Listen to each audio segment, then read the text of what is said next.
I did try Tinder a few years back, Absolutely. which was weird. It was like weird, and the only thing I got out of that was like foodie calls. Oh, they yeah. call them foodie calls because it's just fucking girls that just contact you.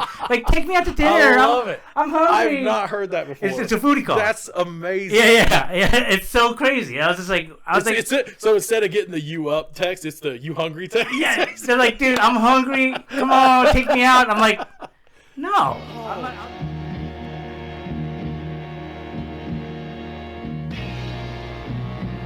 Welcome, Xennials.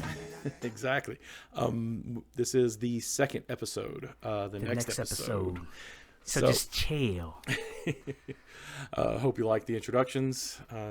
Much respect to everybody that we honor in such a way. So if anybody has any problems with it, please let us know. It would be our honor to do whatever you say.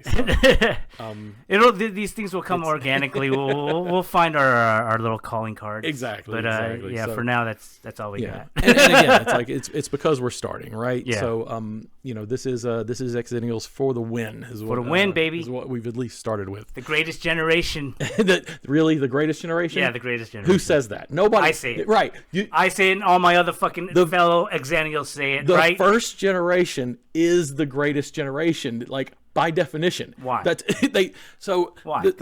So basically, as far as I can tell, and again, somebody can correct me if I'm wrong. This is pretty uniquely American, right? Where we started kind of referring to different age ranges as their named generations, and it started with the greatest generation. So this is people that basically were born and grew up in through World War I, then lived through the kind of the Roaring '20s into the Great Depression, and kind of their formative years into their adulthood, dealing with the Great Depression, going immediately into World War II.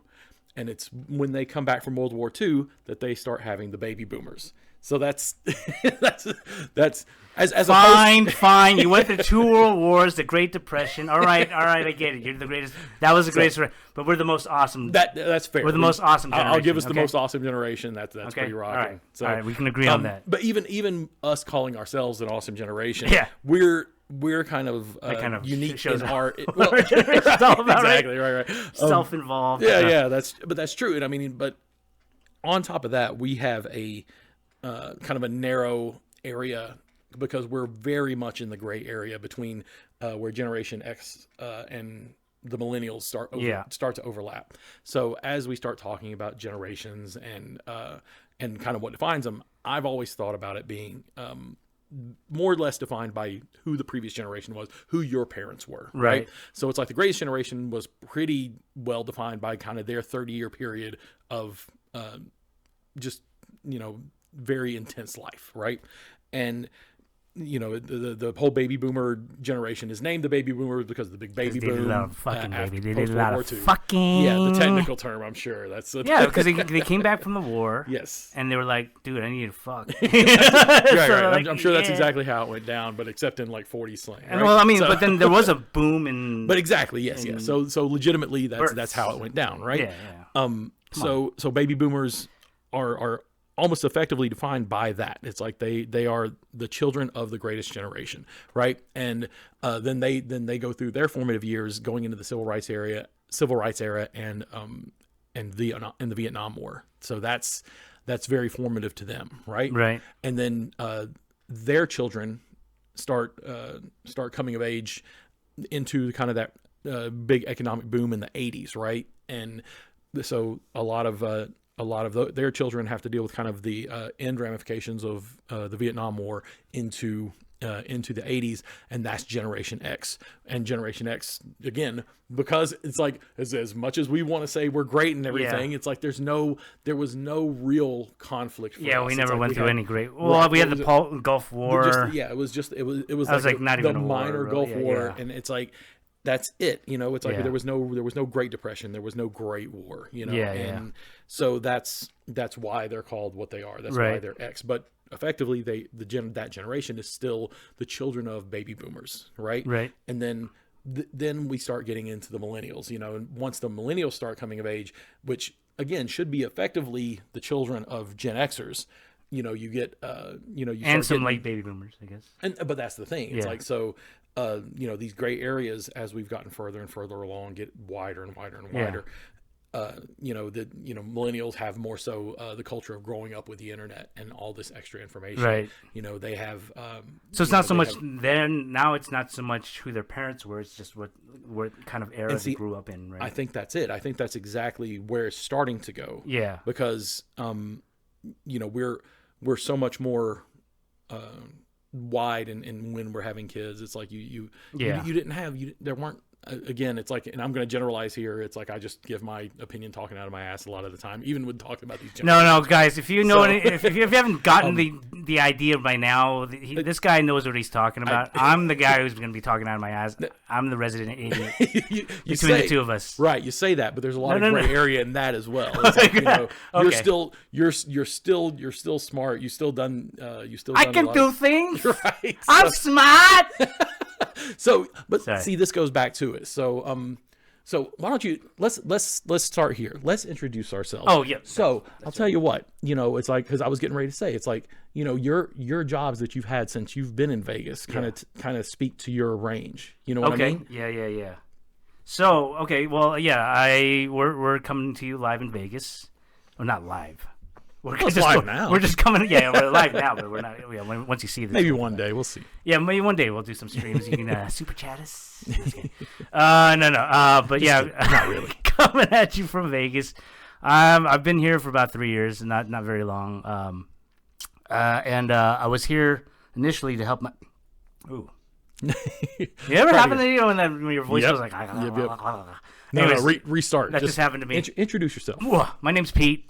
Oh yeah, we forgot to do this in the first episode. Yeah, my name's Pete. We knew who our aggressors were, but my name's Pete.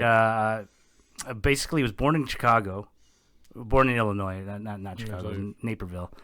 Moved out to California, grew up there pretty much, and then the past 3 years I've been living here. I came out here originally to help my brother out with his auto transportation business. So I was a trucker for a few years, and I was also tutoring kids. Yeah. That's what I've been doing for most of the time. For the past maybe 15 years, tutoring. After school. Yeah, and that's amazing. I mean, you can't be a resident idiot and still like teach. You know what I mean? Like, it's tutoring in math. I mean, that's still a thing. I know things about but like you're current events. You're still smart. You still have math. And I mean, it's like just because he's Asian isn't necessarily why. Well, I welcome it if you already assumed that I was good at math by looking at my skin and my eyes. I mean, it's like we're not going to help any stereotypes. That's a great stereotype to have. I mean, dude, we have one of the worst stereotypes. Of course, right. One of the littlest stereotypes.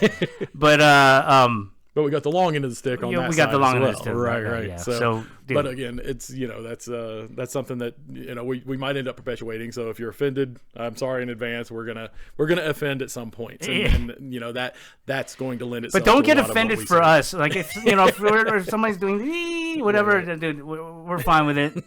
If unless we get offended, then you can maybe kind of have our back. But then if we're not offended, which it takes a lot. There's been worse, but we're going to talk about a lot of that as we go on. That's honestly part of our formative years. I mean, it's like there's a lot in that what politically correct arena where there's been a lot of progression across the years for that, and so we've had to adjust in ways, and then the world has caught up to us in ways as well. I mean, yeah. So I'm gonna. This might be a little hot take here. That's all you are is hot takes.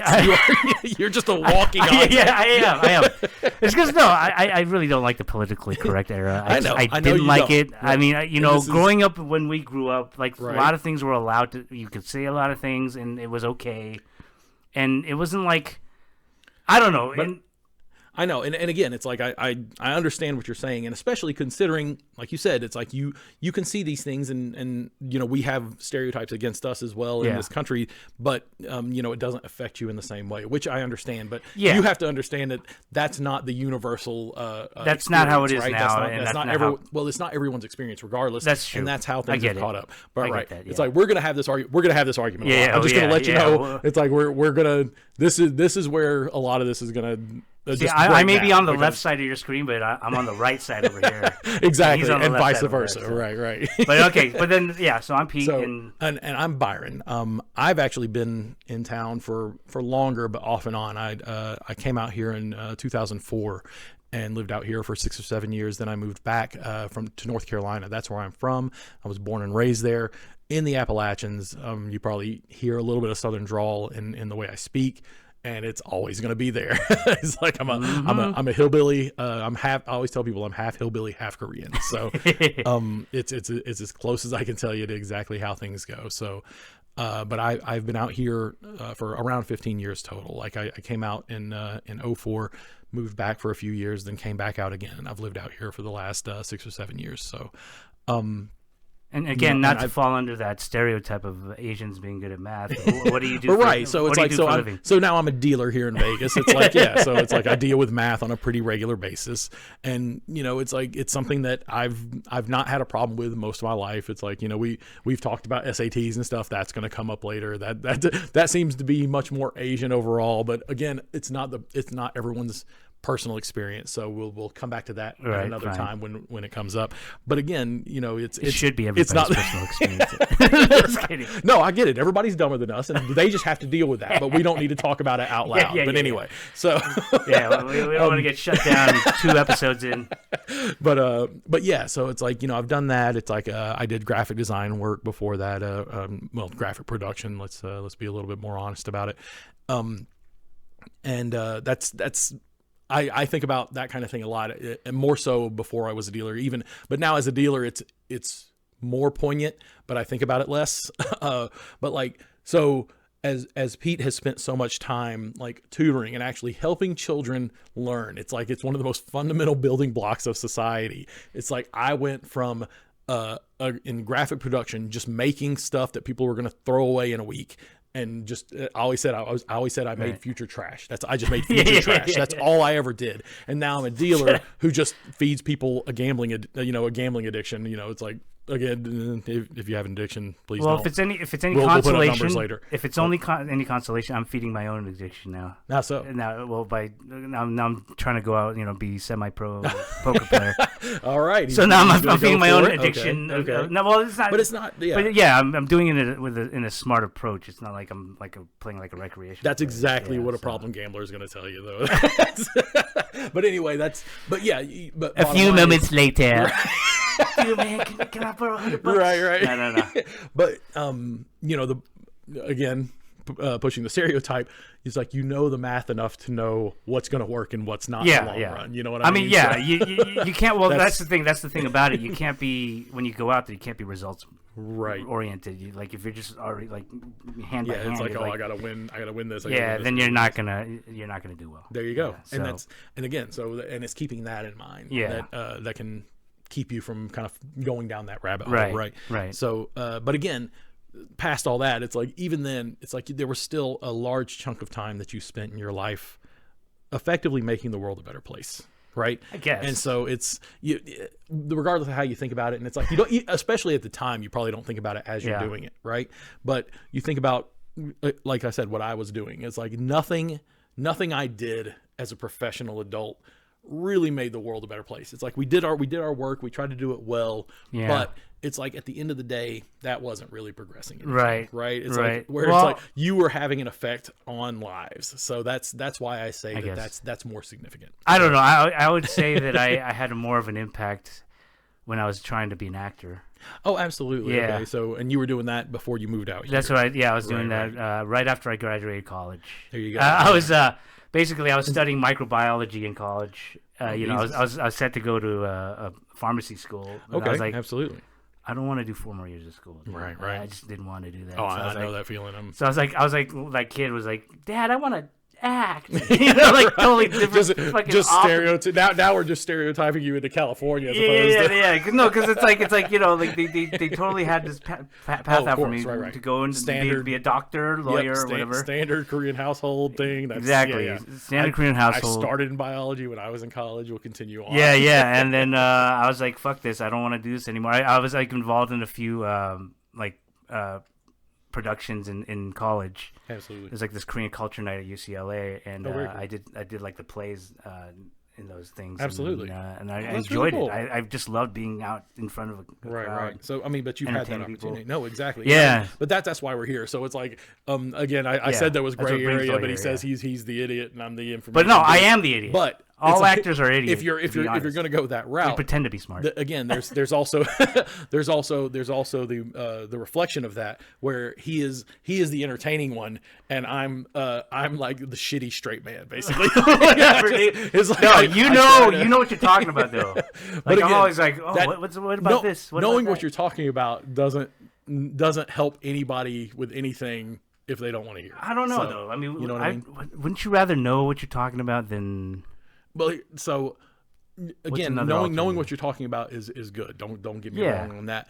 But it's like even that might be a stretch for some of the shit that I say. Right? Okay. So, but past that, just in terms of why we're sitting here right now, and why we decided, let's give this podcast thing a try. Right. Everybody has a podcast. It's like, so we're just going to fall in that stereotype now because everybody wants to do a podcast. Right. But, we have, me by myself, I thought to myself, again, I have nothing to offer. It's like, oh, I can know random fucking Jeopardy facts. True. That's not that is not really absolutely a thing. false. But Erroneous. but more so, you've got the ability to put on the show. So I mean, you know what I mean? I It's don't like know, so. man. It's been years. But well, again, It's been years. But we're here. Yeah. We're here and we're doing it. And again, it's like, that your ability to do this is not lost on it's you. something. You know what It's I mean? something that I think I enjoy.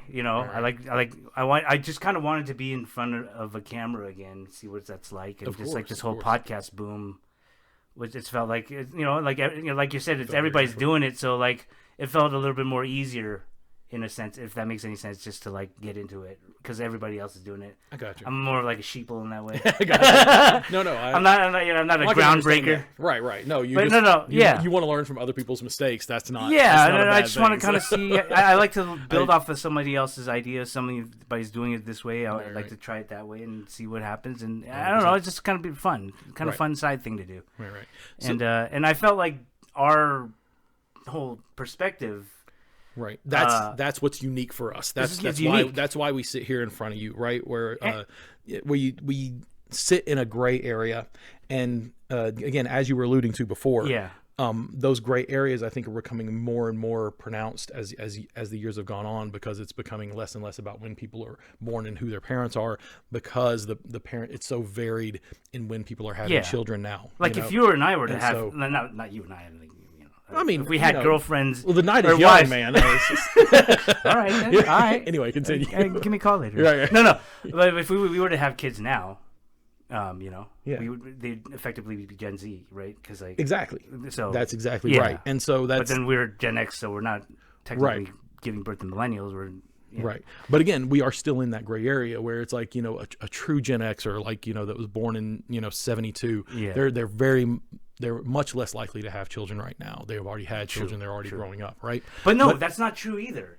Because these days, and I'm not going to point fingers as to why, but these days people are getting married a lot later. Of course. And having a lot of kids a lot later. And again, we can go back to that too. We'll talk about that that is it. That's part of the reasoning behind it, where it's like a lot of things are happening a lot later. So it's like, those areas are becoming more and more gray. Yeah. So for us specifically, because we're talking about that split between Generation X and the millennials, that was not quite the wide range that it is nowadays between like your millennial, the Gen Z, and now Gen Z moving forward. Zillennials, I'm sure, as they call them, Xennials or Zillennials. Or Zillennials, yeah. So I don't know. It's like there's going to be a million names, and we'll know in 20 years what stuck, right? Yeah. So.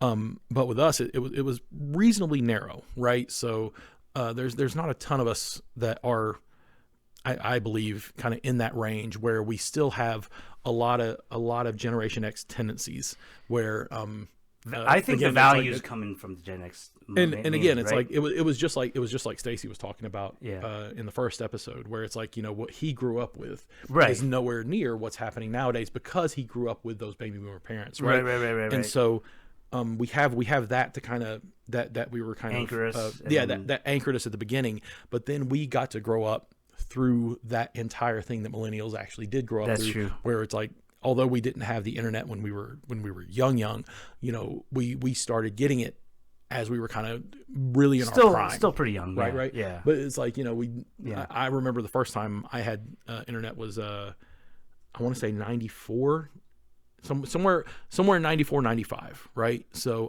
Really? I think I think I saw it in 94 and like had access to it at like friends' houses and things like that. It was at my dad's for me. I yeah. think. The dial. I think my dad got it in 95. Wow. And it's like I didn't have it at my mom's house, but but whenever I went to dad's house, it was there. Yeah. So that was really my first time, and it's like, you know, we graduated. I was 96. You 96? 96. Yeah. Yeah.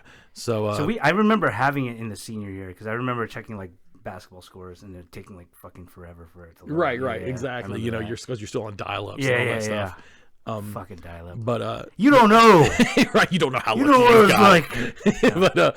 But no, actually, most of the people watching this probably do. They know probably exactly do, what yeah, it's because like. they're probably in our face. Exactly. You know, I mean, it's like when you know you can see the difference between the speed of 28.8 versus 56. Oh man. You know? Yeah, there you go. Yeah. Anyway, sure. But you know, with all that, it's like, so although we didn't have it on our as kids, it's like we still had it kind of at that age. So it's like we still had it maybe as late teenagers, right? Into college and things like that. Yeah. So it's like we really got a good taste of both sides. Yeah, we did.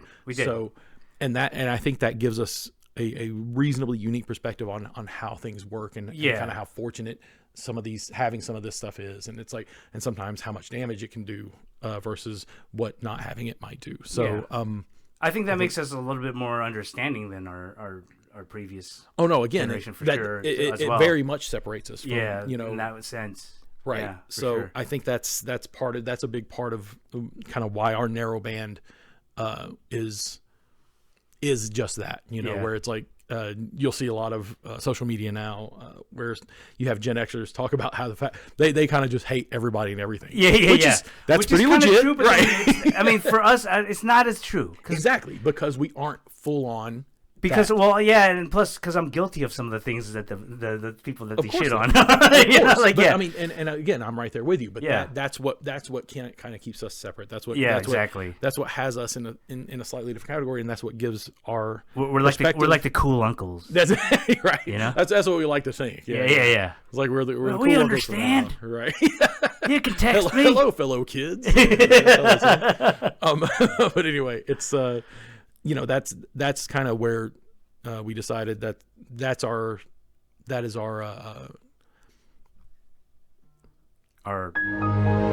niche. No, that is our.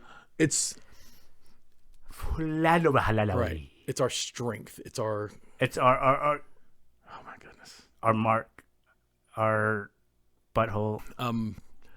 That is basically what we bring to the table. So that's let me try it. That is what we say it. That is what we bring to the table. Indeed. So I think our kind of narrow, I mean, niche is probably a good word for it, but our little narrow band, narrow generational area. Our narrow band of merry men, right? Is pretty unique in and of itself. You know, it's like I always grew up thinking of myself as Gen X. My sister is Gen X, very much so. Pretty much so. She's 6 years older than me, 7 years older than me, and she, you know, I kind of put myself in the same spot as her, right. Like, even though we were reasonably far separated. Well, that's because your dad was exactly. My dad was very much in baby boomer territory. Right. Born in 48. He was drafted. He was drafted during the Vietnam War era. So he was very much formed by the exact things you would think of a baby boomer generation, right? Like it was very, very I want to say cookie cutter, but it was very much all the characteristics you think of when you think of baby boomers. Now it's like, so that gives me that feeling that I was very much Gen X. Yeah. But even then, it's like it wasn't full on Gen X for neither me or my sister, because my mother, she was born in 46. She's still got a lot of that same stuff. She came to this country in 70 from Korea, so she didn't grow up as children of the greatest generation. She grew up in a completely different culture. So she has kind of that different set of values coming from a different culture. Although she was technically born exactly, it was still in that same era, and right. It was still, and there's still some of those same experiences, but it's not quite the same, right? Yeah. So it's like, so I had a little bit of it, but I mean, it's like that's right, because like I actually had a conversation about this with my dad. I've never really thought about it. I've always thought, oh yeah, I'm Gen X, because I exactly. was born this year or whatever, and not this year, but 1978. Yeah. And then like all my other friends, we were always talking about, we're Gen X, whatever, and that. Right. And then but then I told him, I was like, yeah, Dad, you're a baby boomer. And he's like, I'm not baby boomer. He's like, I was born in 1943. And I was like, okay, well, you were 2 years earlier. You're not part of the greatest generation either. He's like, there's none of that in, like, yeah. So he doesn't identify with that. Like, neither does my mom, because, she was born 49 in Korea. And so I was like, this is an entirely American thing, isn't it? And I was thinking, I was like, oh, wow. Exactly. He's like, well, so am I even, so I was like, identity crisis. Who am I? I don't know. But like, yeah. So it was like, it was weird, because, I mean, my parents, they did go through a similar type of struggle, right? Yo, I mean, again, don't get me wrong. That right. whole era is incredible. Their parents, our grandparents, that Japanese occupation. Oh my goodness, yeah, it's a whole different form of Great Depression, basically, right? Yeah, so I mean, dude, I remember they had to speak Japanese. They were forced into speaking Japanese. My dad has a Japanese name. Are you serious? It's like Tadahida or something like that. Right. Like, but it was something like coming over here and oh my goodness, that's crazy. It's tough. It's tough because that generation has such. That generation has such a hatred for. Oh, for no, my mother's the exact same way. Right. Yeah. It's like, she's told me the stories, and it's like I try to tell her, it's like, hey, you can't think about it like this. Yeah. And it's like all those people that were really the issue are gone now. It's like, but she's, it's still kind of it's tough for them. I mean, like, dude, growing up trying to play video games like Nintendo's like Nintendo Japanese, they didn't like that shit. Yeah. Oh, the first time we had a Japanese car in the family, it was like it was an ordeal. You sell out, right. You're selling out. It's like, is that a Honda? yeah. So I don't even know. Yeah, like I it's entirely American thing, right? As far as I know, it's 100% American. Because as far as I know, again, and everybody can tell me, where I'm missing it, but the greatest generation is kind of where all that began. I don't know if we ever really made distinctions about generations earlier on. Right. It was always the greatest generation because of that very intense era that they had between World War I and World War II, with the Great Depression being a huge part of it, and that again was very distinctly American. So once again, I retract my statement as the Xennials being the greatest generation. Right. Yeah, okay. I mean, we're great. We're great. We're not the greatest. We're self-proclaimed great. Right, exactly. Which is what we do. What we do well. We proclaim ourselves great. Without anything to back it up, without any clout, nothing. Absolutely no like reason to do it.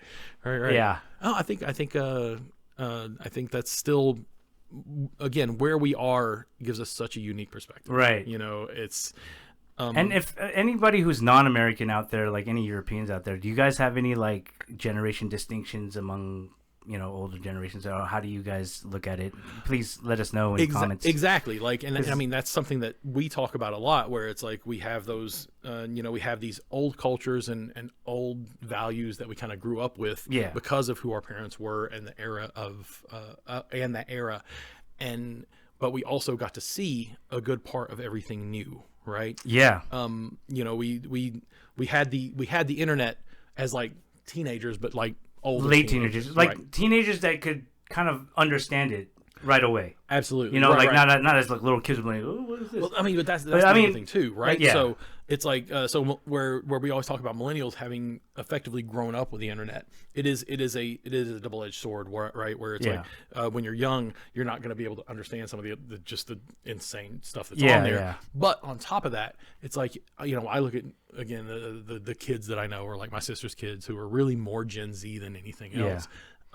But they you know, they grew up with it so much so that it's effectively like a second language. Like, so yeah, those that's guys true. can those. They know, just, like they when just you're know really how to, young like, and you were there from like the time you yeah, were born. you're it's right. like, dude, it's like that's just second nature. And it's like they can do stuff that we don't even think about because we don't have that wired in. Oh yeah, brain, no, I totally have that still, like that. Oh, right, when it comes to, like, how do you get this?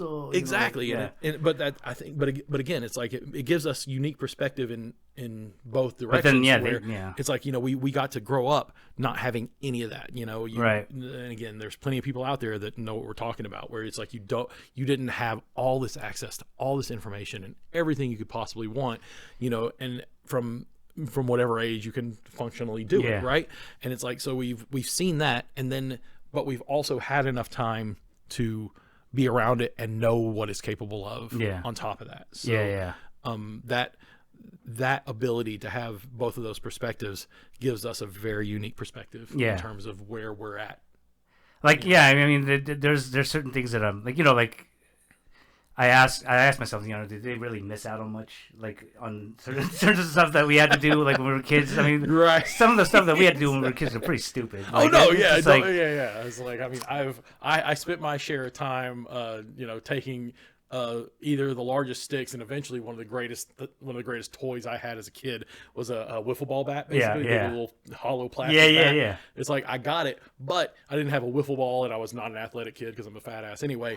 But it's like, but before I would just use sticks, and we just had like gravel roads and rocks all around the rural area, and it's like that's what I would do is I would just toss up the rock and like hit it like a baseball, right? And it's like, then I got that bat, I could do it with a bat, and it was way better because it was easier to swing, and I had all the surface area. That's like the greatest thing ever to me. And it's like, looking back now, it's like, God, that's just a sad kid sitting outside doing that, you know, where it's like, no, it's like, that's something you don't really have to deal with anymore. I know. Everybody has access to now they have virtual reality shit. Right, like, exactly. You can do that shit. You want to be the sad kid playing baseball by yourself, you can do it with freaking VR glasses. You're freaking awesome. So I mean, there's not much to brag about, you know, not having to, you know, I guess we did have that, we got to grow up without all this stuff. Like we have better, I guess, interpersonal skills because we had to go outside and play with other kids and not just stand behind a screen. But definitely, and I mean, but that, I think, you know, those are, again, just I don't know if it's better, but it's definitely, I don't know if it's better either. But it's definitely different. To be honest, it's definitely different. It's different, right? So it's like,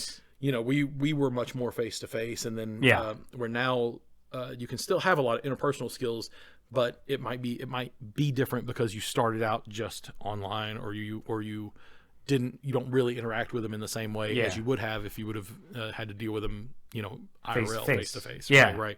Which actually brings me to another topic I want to talk about. I wanted to talk about the whole like idea of friendship. Oh, absolutely.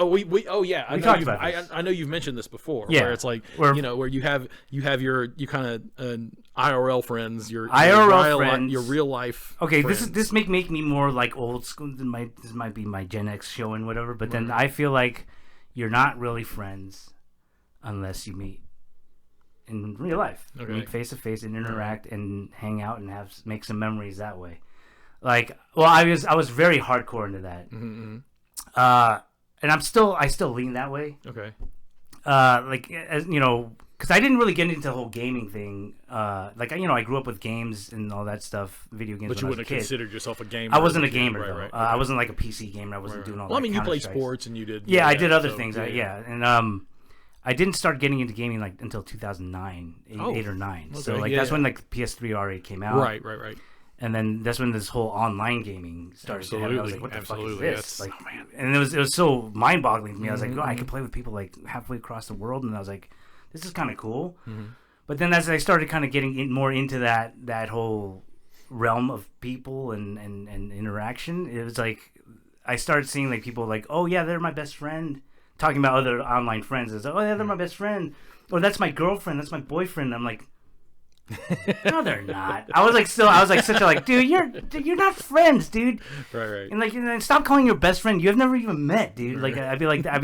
I'd be really hardcore into that. I was like, people just get mad at me for saying that. They're like, dude, what were you talking about? We're friends, man. Right. It's like, why can't we be friends? It's like they're trying to, and I'm like, all right. Like this, I could see that this is a sensitive issue for you. Right. Well, again, this goes back to what we were talking about before, where I was saying, your experience is not everyone's experience. It's not. Right? It's not. But I mean, that's something you were dealing with at the time. Continue on. But again, I was growing up in a time where I had like formed friends. From my I had my I was friends with my high school friends all throughout college, all throughout my 20s and stuff, and those are the friendships that I considered like that's long enough for me to think these are close friends. These are my like this guy was my best friend. Right. Like then to like all of a sudden be able to like just say something, give that label to somebody who I'd never met. That's actually that's a very call them a best friend. I was like, well, that's and try to rank them up to my actual best friends. I'm like, dude, we got to go through more. I think that was it. It's like those words have more weight for you. I think for me, it does. And like I don't flippantly just throw it around. Like and even to this day, I don't like to.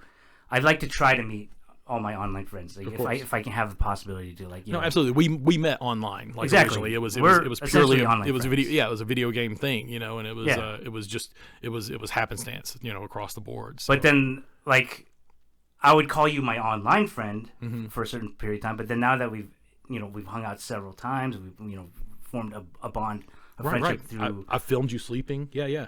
Yeah. So you didn't know about that. I'll tell you about that. You did? Yeah. I know you took me to bed because I was fucking drunk as fuck that one night. But I remember, you took care of me that night. I don't know. I didn't know you filmed me. Right. Well, you're all right. Hopefully it's not in the internet already. But no, but yeah. Hey, so like fans because it does a lot of support. Well, where's my cut, dude? No. You weren't ever supposed to know. I just but anyway, continue. I want to cut now. But no. Like that now that we've done that. I consider you a friend. Absolutely. Like and a pretty good friend. But like and I'd still kind of scoff at people that go like, "Oh, have you met?" No. Well, again, I kind of bite my tongue now because I know it's a sensitive issue among like millennials or even people older that just have been around that internet community a lot. I'll back off. I won't say my piece about it, but I'll be like, I just don't think it's right. Well, here's what I would tell you about what you're running into, just simply because it's like I haven't thought about it as much. I'm not even devil's advocate, but what I would say is I actually don't disagree with you. It's like I think there are different levels of kind of where those friendships are. Right. I think it's simply that the words they're using are the words you're using for something else, right? Because they don't have the levels that you have. You know what I mean? Does that make sense? Because they never grew up having those bonds. Like, I mean, it's not even that. I don't even know that it's that they didn't grow up having those bonds. It's that I don't think that they don't make those distinctions as narrowly, I guess. Okay. Because they grew up with a different. Because they grew up in that environment. Exactly. Right. And so it's like I think that's where it is. But then there's a lot of older people that do that too. Like there's like older people older than us sometimes. Of course, and I can see that too. But again, I'm like you need to go outside a little bit more. That's. It's like I honestly might give them a little bit more shit, but that's right. Yeah, you're right. I mean, the younger people, I don't mind as much because that's their whole mode of interaction these days. Right. But like older people, I'm like, come on, dude. Like you just don't get out enough. Right. I don't want to be judgmental, but that's my. I mean, and again, it's possible, but like you said, it's like you've gotten to a point where you just kind of let it go. And yeah. Like you know what you think, but you don't worry about that. Yeah. Because okay, so like. Even in like the whole dating thing, like I originally when it came to playing online, I didn't get into all that like flirting and doing all that because I didn't believe like we were friends in the first place. So, right. But later on, maybe like 6 years ago, that I started kind of like dabbling into that. Absolutely. Well, but when I dabbled into that, I didn't consider it a relationship until I met them. So I would actually go out and fly out there. Of course. Fly out to wherever, New York, Toronto, and meet these people and actually like hang out with them in person, see if they're actually the same person they are. Because you can have a totally different personality online than you are in the real person. Right. So, maybe I made the judgment a little too quick because they turned out to be crazy bitches, but that's another story for another time. But that's a much longer tangent. Than yeah. So maybe I would have maybe visited maybe 3 times and maybe made a decision then, instead of just once and be like, okay, yeah, we're dating now. But even then I would be like, no, we have to meet first, or I'm not calling this anything unless we meet, because that's just fucking hokey to me. Like, to be like boyfriend and girlfriend but never have met, that's just weird. I just can't. No. Well, again, it's like I don't disagree with that to that extent as well. So I can't speak to that too much. It's like it's like it's not the road to go, people. Meet these people around your area locally. That's the best thing. No. Do what you want to do, but like I still the lost cause. I still agree with you in the sense that it's like you can still meet someone online, and whatever you think of them online, they may not be the same person. Yeah. In real life, so it's like what that persona that you look at as that relationship that may not be what's actually existing when you're out in the physical world, right? Yeah. So I can make that, I can understand that argument for sure. Yeah. Right?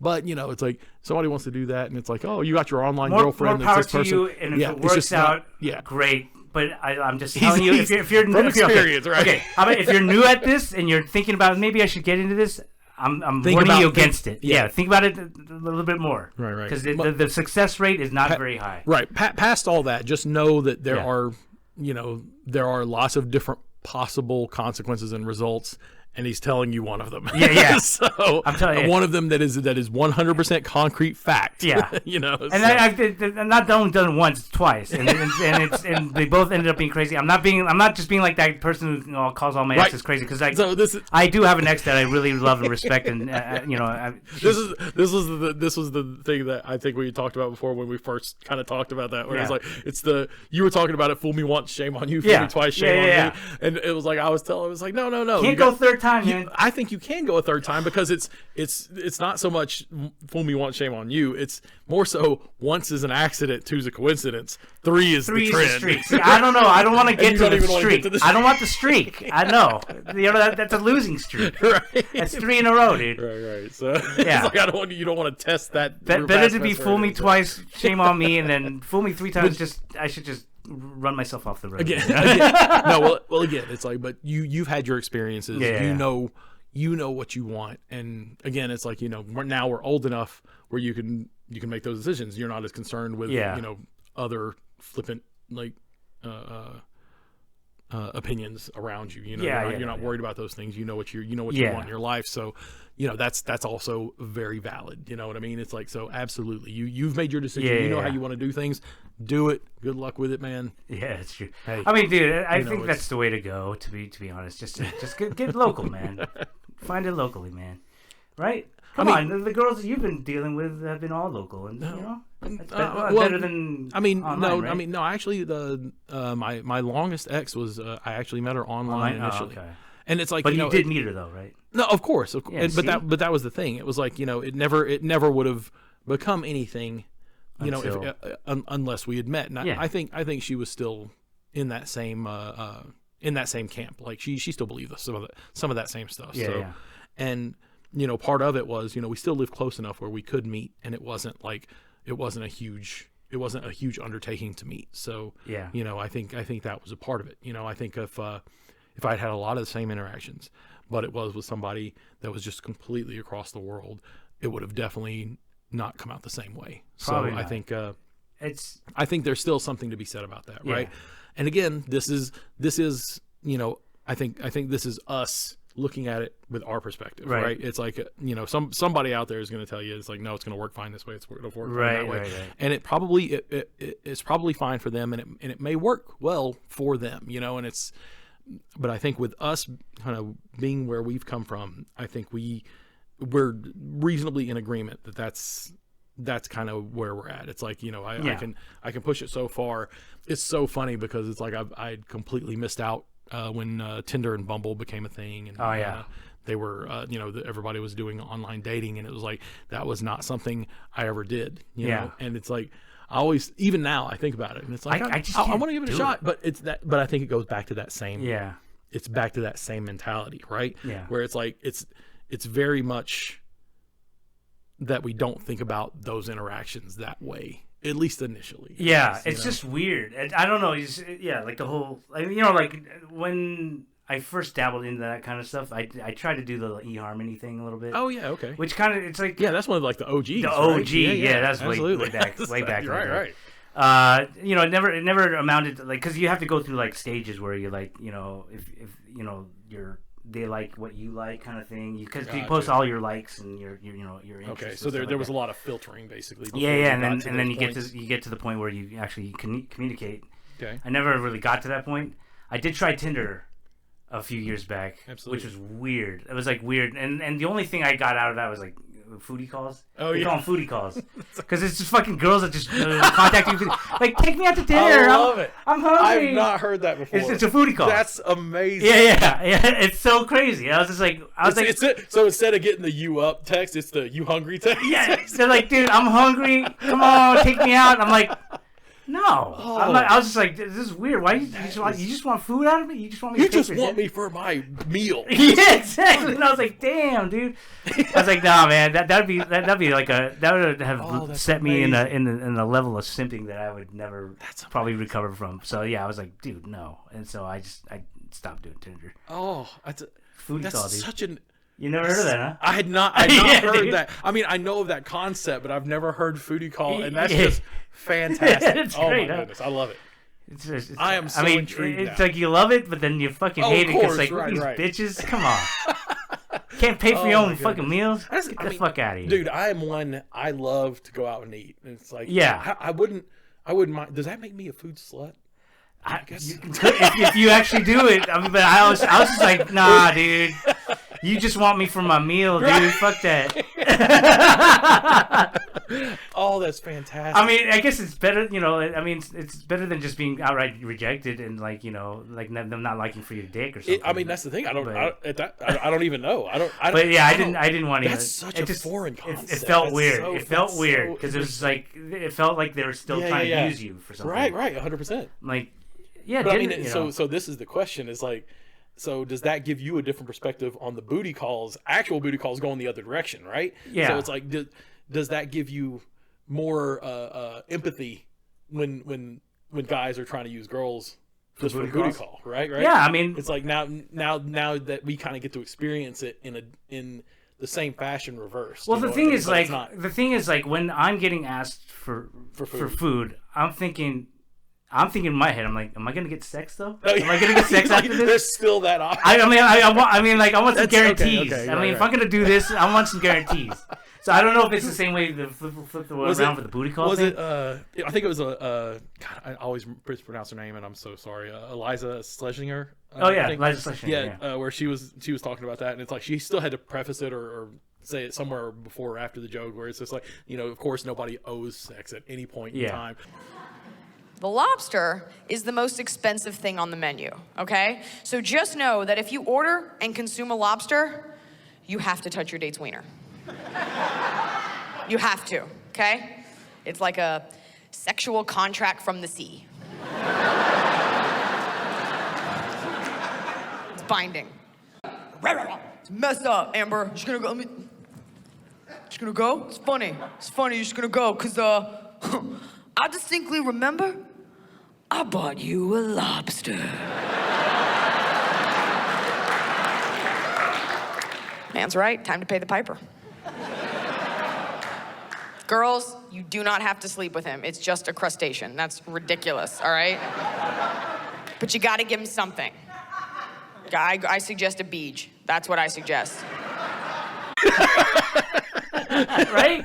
And just, come on, there's gotta be some fair exchange there, come on, dude.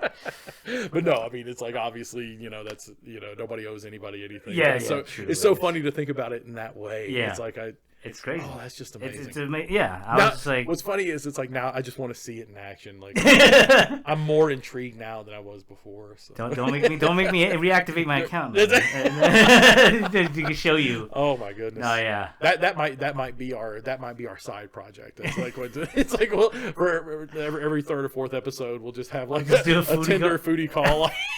Jesus. Oh man, I don't know. Oh, that's fantastic. I like it a lot.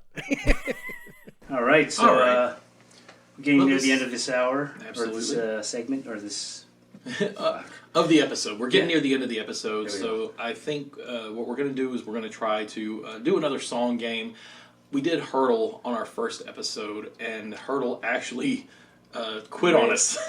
Rip Hurdle. They literally have that as their like little screen for when they ended it, but they ended it. Game. They ended it shortly after we did that episode. So we're gonna try something else, and we're gonna try. it was a lot of fun. It was. We're gonna try something else. We failed. Right. Yeah. But again, that's well, at least. And again, it's like that'll be somewhere in the comments if it's not already that. Shaney did actually get the artist. We got the artist, but we just didn't get the fucking song. But anyway, so we're gonna try something else. We're gonna try. What's the name of this? This is a song pop classic. You guys might know this. A lot of you guys might know this. I think this one's a more popular one. Very older, like name that tune type of game. Right. This game is basically you gotta name songs within a time limit. It's not really time limit. It's just how quickly you can recognize it. Okay. Yeah. And then you play against other random people, and then you try to beat their times. It's usually 5 songs.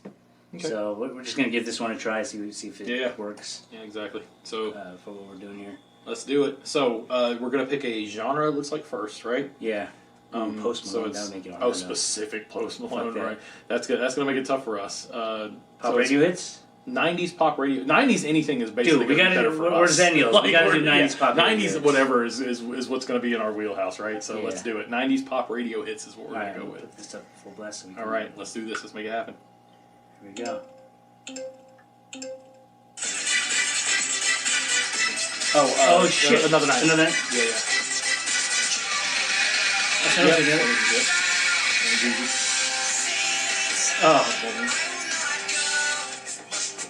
Yep. Iceman, yeah. Fuck yeah. Yep. Yeah? Yep. That was Britney Spears on the last one. Yeah, Britney Spears. You drive me crazy. So it was Another Night from The Real McCoy, then Smells Like Teen Spirit from Nirvana, All the Small Things, Blink-182, Ice Ice Baby from Vanilla Ice, and You Drive Me Crazy from Britney Spears. That Did was you our get 5. So hopefully you got to hear a little bit of that. Yeah. It was a little weird because it's like with that one happening so quick. Yeah, I know. It's a little bit tougher, but again, it's a lot easier. Definitely because these are in our wheelhouse. Well, I mean, yeah, that one definitely works. If it was Khalid, it would still be like. On top of that, you got multiple choices. Multiple choices, right? Multiple choices is definitely going to make it a lot easier. Yeah. Overall, so Want to do another one? One more? Can we do one more? Yeah, let's do one more. Let's give it another shot. So we'll see what happens. Now it's time. Now we got to do ads. Yeah, so now we're let's do an ad. Let's do. All right. Who do we want to sponsor us? Yeah. Yes. Whoever. You want to sponsor us? Do it. Anybody except what's the ones that sponsor all the freaking streamers like Raid Shadow Legends? You don't have to. Oh yeah. The Raid Shadow Legends or hey, Blue Chew. Hey, we're in our 40s, you know. We can't get it up as good as we used to. Blue Chew, will sponsor us. Blue Chew? Yeah, that's like the new. That's like the new Viagra. It's like a little chewing thing. Oh, there you go. Yeah, Blue Chew. Come on, baby. we're looking at you. I'm not saying I need it, but I'm almost out. Hey, so. I'm not ashamed to say. No, I mean, my shit still works, but I'm just saying, you know, it could work a lot better. What I want is to work at 100% of the time. Exactly. It'll work. I want it 60% of the time, it works. 100%. Sex Panther. Trademark. Get more players. All right. Whatever you want to do. We got to keep it. Okay. 80s and 90s alternative rock. Oh, this should be golden. 80s and 90s alternative rock. Here we go, baby. Alternative rock. Here we go. Oh, they're going real alternative. Shit, I don't know. I want to say it's that one, but I don't know. Oh. That was Mildred Pierce. Smith? I believe so. Oh, the Mighty Giants, damn it. Oh, I'd like to hold that one we got. Oh, Buddy Man. Buddy Man. Yep. That's a rock band. I can't believe it. Charmin. Oh, I didn't know that one at all. Yeah, that's in Rock Band as well. Oh, okay. Yeah, Rock Band. All right, we missed They Might Be Giants. Sorry about that. Damn it. Yeah, All right. their definition of alternative is definitely It's very wide. I was trying to remember. It's like so it was Mildred. The first song was Mildred Pierce by Sonic Youth, and it's like I know I've heard Sonic Youth. I'm not like a huge like listener or whatever, but it's like I know I'd heard it. And I was like, that was one of those where I'm just looking at him. I'm like, I should know this. That one took the longest. That took 7.4 seconds. Yeah, but, then we completely missed the They Might Be Giants, but then Head Like a Hole obviously is super awesome. Yeah. I think did we mention that last time? It's like so. For all my Gen X just general shitting on everybody for everything because we're sarcastic assholes. Yeah. Miley Cyrus, as far as I know, did a straight up cover of Head Like a Hole. Really? As part of a Black Mirror episode. Really? Yeah. Oh wow. And it was great. It was good? Yeah, she did amazing. Nice. There you go. Miley Cyrus, if you want to sponsor us, by all means, you there you go, dude. But we'll twerk for you. Right? But that was an absolutely. It was one of those moments where it's like, regardless of you could think of her whatever way you want to think of her, but she can put it on. She can put on a show. Nice. So it was good. So dude, because that's one of those. We talked about it back in the day at a previous job in a previous life for me. Where it was the mid 2000s, and I'm trying to remember the name of the group. It's one of kind of the not new metal, but one of the more new wave rock groups, and it wasn't Head Like a Hole. God, now I'm trying to think of what song it was. It wasn't Closer, right? No, it wasn't Closer. It was a Nine Inch Nails song, and now I feel like an idiot because I can't remember the name of the song. But it was the first time. Was it Last? No. Maybe Last? No. It'll come back to me at some point, and I'll come at 3 a.m. I'll make I'll append it to the end of this video or make a second video. And I'll just be like but they did a cover of a Nine Inch Nails song, and it's like we heard it on the radio at work. Yeah. And it was me and another dude who immediately recognized it. And we both did that moment where we both understood, and we both stopped exactly. We were near each other, and we both froze mid action, and it was just like. And we kind of looked at each other with wide eyes, and I was like, "Are they covering Nine Inch Nails?" And my friend was looking at me, and he just kind of laughed. He was like, "That's exactly what I was thinking. Who is this? Who's got nuts? It's like who's got the balls who to try to Johnny cover Cash has not nuts? 9 Inch Nails?" Exactly, right? Yeah, it's like unless your name is Johnny Cash. Yeah. But it's like it's not like it was bad or anything. But especially considering how close the amount of time was from the original song to the cover. Yeah. It was like, oh, you guys that's that's a bold ballsy move. You're right. So nice. So it's like any time I hear that kind of stuff, it makes me think of a few different of those covers, and so that's why when Miley Cyrus did it, I was like, okay, that's no. There's some right. good covers out there, dude. I'm still good. Yeah. Oh no, I I don't begrudge covers at all. Yeah. But it's always one where it's I want you to do it well, even if you do it in a completely different style. That's fine. I just want you to do it. And even if you're Miley Cyrus, That's kidding. No, that's what I mean. Talented. I like and that's the thing. It was like I never really looked at her that way. Yeah, and exactly. Then, and then I was like, okay, well, it's almost like breaking out of her own shell to kind of right. do something that's. And it was really good. It's cool. But yeah. All right, man. Well, I got to get out of here and go to Bill Burr tonight. So Let's do that. Enjoy it. Enjoy the show. Hopefully it goes well. Thank you guys so much for coming in. We appreciate everything. And hopefully we'll see you again soon. Yep. We don't have I guess we don't have a good schedule for this yet, but we're gonna try to do it every other week. Okay. Yeah, let's try that. Exactly. So hopefully we'll be on the ball. So yeah. Until next time, thank you very much. See you.